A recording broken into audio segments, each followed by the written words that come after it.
Hello दोस्तों, नमस्कार, जय हिंद। स्वागत है आप सभी का एक और नए वीडियो में। और ये वीडियो रहने वाला है प्रतिस्थापन विधि से समीकरण को किस प्रकार हल करें। ठीक है, तो इस वीडियो के माध्यम से हम सीखेंगे कि प्रतिस्थापन विधि द्वारा समीकरण को किस प्रकार हल किया जाता है। तो बने रहिए वीडियो के लास्ट तक, तभी आपको समझ में आएगा। ठीक है, इसमें हमने 2 सवाल लिए हैं और इन 2 सवालों के माध्यम से आपको फिर जो भी सवाल मिलेंगे आप आसानी से लगा सकेंगे। इसलिए इस वीडियो को पूरा देखना है और बहुत ही आसान तरीके से आपको बताएँगे। इसमें छोटे-छोटे सारी चीज़ें आपको बताएँगे, ठीक है? तो पहला जो हमने सवाल लिया वो क्या है, 3x + y = 4 और इसी की दूसरी समीकरण है x + 2y = 3, ठीक है? तो ये हमारा पहला सवाल है। तो थोड़ा बता दें कि जान लीजिए प्रतिस्थापन का मतलब क्या होता है। प्रतिस्थापन का मतलब होता है एक चीज़ हटाकर उसकी जगह दूसरी चीज़ रख देना, ठीक है? यानी कि विस्थापित कर देना। यहाँ से मान लीजिए हम x हटाएँगे तो इसकी जगह इस x का मान रख सकते हैं, ठीक है? तो इस प्रकार आगे हम बताएँगे। तो सबसे पहले क्या करते हैं, जब भी आपको ऐसा सवाल मिलेगा तो आप कॉपी में इस प्रकार कुछ नोट करेंगे और उसके बाद क्या करेंगे कि इन 2 समीकरणों को हम नाम दे देंगे। इसे क्या देंगे, समीकरण 1, इसे क्या नाम दे देंगे, समीकरण 1 और दूसरी वाली को समीकरण 2, ठीक है? इतना करेंगे सबसे पहला काम कि दोनों समीकरणों को नाम दे देंगे, समीकरण 1 और समीकरण 2। फिर आप 1 या 2 किसी का भी यूज़ करके लिख सकते हैं, या तो y का मान यहाँ से निकालिए समीकरण 1 से या फिर x का। यही काम आप समीकरण 2 में भी कर सकते हैं। देखिए कैसे? मान लीजिए हमने समीकरण 1 लिया तो हम क्या लिखेंगे, समीकरण 1 से हम क्या लिखेंगे, समीकरण 1 से क्या लिखेंगे, समीकरण 1 से, ठीक है? तो समीकरण 1 लिख लेंगे। हम क्या करेंगे, 3x + y = 4, इतना लिख लिया। अब यहाँ से हम देखते हैं कि या तो x का या फिर y का मान यहाँ से हम निकाल लेंगे समीकरण 1 से, ठीक है? तो y सिंगल है, y का मान निकाल लो, ज़्यादा आसान रहेगा, ठीक है? तो हम क्या करेंगे, y = 4 और ये जो 3x है ये दूसरी साइड जाएगा। ये जो 3x है ये दूसरी साइड जाएगा तो किसमें हो जाएगा, इधर तो है प्लस का, लेकिन जब दूसरी साइड जाएगा तो ये किसमें हो जाएगा, माइनस का 3x। किसमें हो जाएगा, माइनस का 3x। तो जो y का मान निकल कर आया है वो कितना निकल कर आया है, 4 माइनस का 3x, ठीक है? ये y का मान निकल कर आया है 4 माइनस 3x। तो हम लिखेंगे कि y का मान समीकरण 2 में रखने पर, ये चीज़ आपको ध्यान रखनी है कि यदि हमने y का मान समीकरण 1 से निकाला है तो वो हम समीकरण 2 में रखेंगे, और ये 2 से निकाला है तो वो हम समीकरण 1 में रखेंगे, ठीक है? यही काम x में भी करते हैं। यदि x का मान यहाँ से निकालते समीकरण 1 से तो जो मान निकलता वो हम 2 में रखते, या फिर यदि हम 2 से निकालते तो जो मान निकलता वो हम 1 में रखते, ठीक है? इसी तरीके से x या y किसी के भी मान आप निकाल सकते हैं, ठीक है? तो हमने क्या निकाला है, y का मान कितना निकल कर आया है, 4 माइनस का 3x। तो लिखेंगे कि y का मान समीकरण 2 में रखने पर। ये चीज़ें आपको लिखनी है, तभी एग्जामिनर आपको नंबर देगा, ठीक है? ये चीज़ें हिंदी में आपको टोटल नोट करके अच्छे से लिखना होता है, तब आपको पूरे नंबर मिलते हैं, ठीक है? तो आप क्या लिखेंगे, y का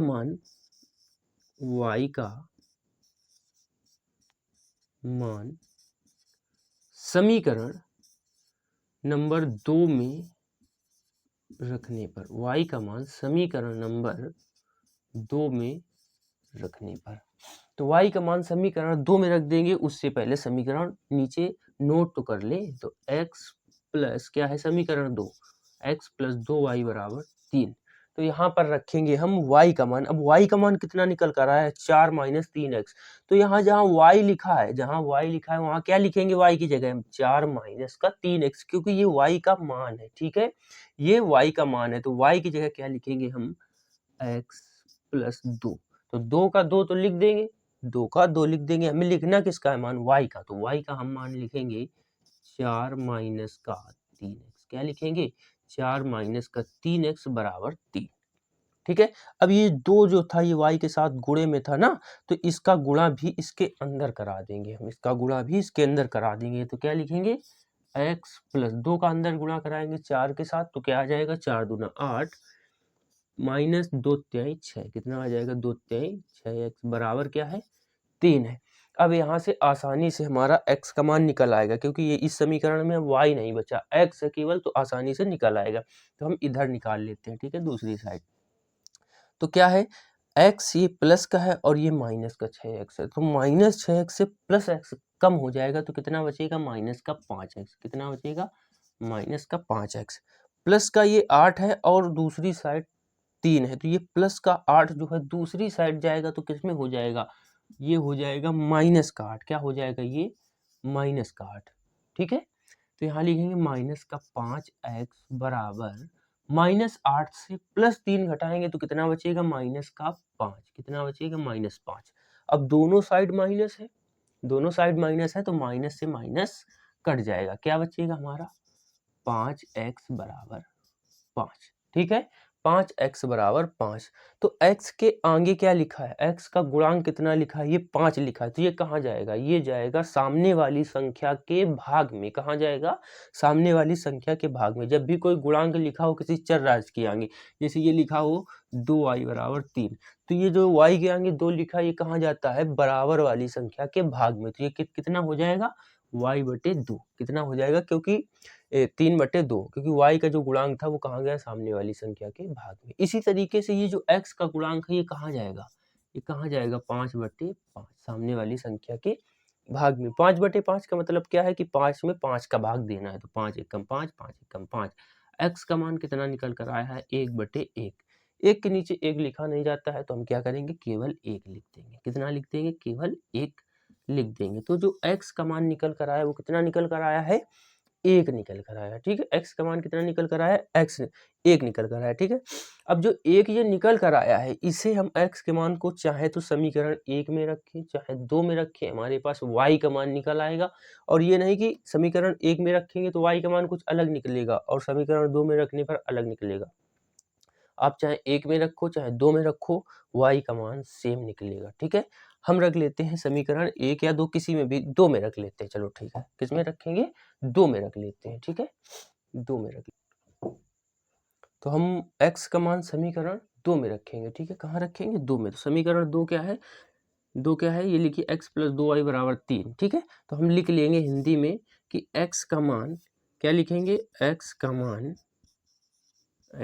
मान समीकरण 2 में रखने पर, x का मान समीकरण 2 में रखने पर, तो समीकरण 2 क्या है, x + 2y बराबर 3। ये है समीकरण 2। ठीक है, तो यहाँ पर x का मान लिखेंगे। x का मान कितना है, 1 है ना, तो x की जगह कितना लिख देंगे, 1 + 2y बराबर 3। 1 + 2y बराबर 3। तो ये जो 1 है ये कहाँ जाएगा, 3 की तरफ जाएगा, क्योंकि अंक एक तरफ किए जाते हैं और x y जो भी होते हैं वो एक साइड रखे जाते हैं, तब निकलता है उनका मान। ठीक है, तो ये जो 1 है ये कहाँ जाएगा, दूसरी साइड जाएगा, तो 2y बराबर 3 - 1 कितना निकलेगा, 2y बराबर 3 - 1। तो 2y बराबर 3 से 1 घटाएंगे तो कितना बचेगा, 2। 3 से 1 घटाएंगे तो कितना बचेगा, 2। अब ये जो 2 निकल कर आया है और y के आगे 2 है, ये कहाँ जाएगा, y के आगे, यानी y का गुणांक जो 2 है ये कहाँ जाएगा, तो अभी बताया हमने कि भाग में जाएगा। कहाँ जाएगा, भाग में जाएगा। तो 2/2, 2 से 2 कटेगा, 2 एकम 2, 2 एकम 2, तो y का मान जो निकलेगा वो कितना निकल कर आएगा, 1 निकल कर आएगा। कितना निकल कर आएगा, 1 निकल कर आएगा। तो इस तरीके से प्रतिस्थापन विधि के क्वेश्चन हल किए जाते हैं। और यदि आपको समझ में आया हो तो वीडियो को लाइक कर दें। अगला सवाल बताने जा रहे हैं। तो दूसरा सवाल हमने नोट कर लिया। दूसरा सवाल क्या है, x + 2y बराबर 7 और इसकी दूसरी समीकरण क्या है, 2x + y बराबर 5। ठीक है, तो ये हमारा दूसरा सवाल है। इसके हमने नाम भी दे दिए, समीकरण 1 और समीकरण 2। तो फिर वहीं से करना है कि समीकरण 1 या 2 से x या फिर y के मान निकाल लीजिए। तो अगली बार हमने 1 से निकाला था, अब की निकालेंगे 2 से। ठीक है, क्या करेंगे, अब की लिखेंगे समीकरण 2 से। क्या लिखेंगे, समीकरण 2 से, क्या लिख लेंगे, समीकरण 2 से। तो समीकरण 2 लिखेंगे, क्या है, 2x + y बराबर 5, ये है समीकरण 2। तो यहाँ देखिए सिंगल कौन है, y सिंगल है, तो y का मान निकाल लेंगे। निकल x का भी आएगा लेकिन उसमें बटे में चला जाएगा, थोड़ा लंबा हो जाएगा। ठीक है, तो वो निकालो जो आसानी से निकले। तो हम क्या लिखेंगे, y बराबर 5। अब ये 2x से प्लस का है, ये दूसरी साइड जाएगा तो किसमें हो जाएगा, माइनस का। तो क्या लिखेंगे, माइनस का 2x। ठीक है, तो y का मान जो निकल कर आया है वो कितना निकल कर आया है, 5 - 2x। तो लिख लेंगे कि y का मान समीकरण किसमें रखेंगे, किसमें रखेंगे, 1 में, क्योंकि ये 2 से निकाला है। ये जो y का मान है किससे निकाला है, 2 से निकाला है, तो ये किसमें रखेंगे, समीकरण 1 में। ठीक है, तो क्या लिखेंगे कि y का मान y का मान समीकरण नंबर 1 में रखने पर, y का मान समीकरण नंबर 1 में रखने पर, तो y का मान समीकरण 1 में रख दीजिए। समीकरण 1 क्या है, x प्लस 2y बराबर 7। समीकरण 1 क्या है, x प्लस 2y बराबर 7। तो इसमें हम y का मान लिखेंगे, तो y का मान क्या होगा, x प्लस 2। अब y की जगह क्या लिखेंगे, 5 माइनस 2x, 5 माइनस 2x, क्योंकि y का मान यही है, ठीक है। तो लिख लेंगे 5 माइनस 2x बराबर कितना है, 7 है, बराबर कितना है, 7 है। इसे थोड़ा हल करेंगे तो x प्लस 2 का अंदर गुणा करेंगे तो 5 दूना 10, क्या हो जाएगा, 5 दूना 10 माइनस का 2 दूना 4x बराबर कितना है, 7 है। 2 दूना 4x बराबर का 7। अब देखिए x x वाले जोड़ घटा लीजिए और जो अंक है उनको एक साइड रखेंगे।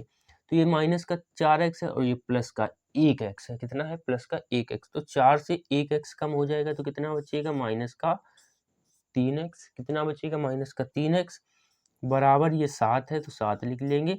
और ये 10 है, ये प्लस का है, दूसरी साइड जाएगा तो ये माइनस का 10 हो जाएगा। किसमें हो जाएगा, माइनस का 10, ठीक है। तो माइनस का 3x बराबर, माइनस का 3x बराबर माइनस 10 से प्लस 7 कम करेंगे तो कितना बचेगा, माइनस का 3। कितना बचेगा, माइनस का 3। फिर वही सिचुएशन आ गई, दोनों साइड माइनस माइनस है तो माइनस से माइनस काट देंगे, क्या बचेगा हमारे पास, 3x बराबर 3। तो x के आगे जो 3 है ये सामने वाली संख्या है, कहाँ जाएगा, भाग में जाएगा। कहाँ जाएगा, भाग में जाएगा। तो 3/3 हो जाएगा, ठीक है। 3 से 3 काट देंगे तो 3 एक कम 3। x का मान जो निकल कर आया है वो कितना निकल कर आया है, 1 निकल कर आया है। कितना निकल कर आया है, 1 निकल कर आया है। अब x का मान समीकरण 1 में रखो या 2 में रखो तो y का मान निकल कर आ जाएगा, ठीक है। हम लिख लेते हैं कि x का मान समीकरण 1 में रखने पर क्या लिखेंगे, x का मान समीकरण 1 में रखने पर, ठीक है। तो समीकरण 1 क्या है, x प्लस 2y बराबर 7। समीकरण 1 क्या है, x प्लस 2y बराबर 7। तो x का मान लिख देंगे, x की जगह कितना लिखेंगे, 1 लिख देंगे, प्लस का 2y बराबर कितना है, 7 है। अब ये जो अंक है और एक ये अंक है, तो अंक जो है उनको एक साइड ले जाएंगे, ठीक है। अंक जो है उनको एक साइड ले जाएंगे, ठीक। तो 2y बराबर 7 और ये जो 1 है दूसरी साइड जाएगा तो माइनस का 1 हो जाएगा, ठीक है। तो क्या लिखेंगे, 2y बराबर 7 से 1 कम होगा, 7 से 1 कम होगा तो कितना बचेगा, 6। अब देखिए y के आगे क्या लिखा है, 2 लिखा है, तो ये कहाँ जाएगा, सामने वाली संख्या के भाग में। तो y बराबर 6/2, क्या हो जाएगा, 6/2। 6 को 2 से काटेंगे तो कितनी बार जाएगा, 2 के पहाड़े में कितना आता है, 2 तिहाई 6, कितना आएगा, 2 तिहाई 6। तो y बराबर कितना आ गया, 3 आ गया। y बराबर कितना आ गया, 3 आ गया। तो ये थे प्रतिस्थापन विधि से सवाल हल करने की विधि, ठीक है। यदि आपको समझ में आया हो तो वीडियो लाइक कर दें और इसी तरीके की वीडियो देखने के लिए चैनल को सब्सक्राइब जरूर करें। और वीडियो देखने के लिए आप सभी का धन्यवाद।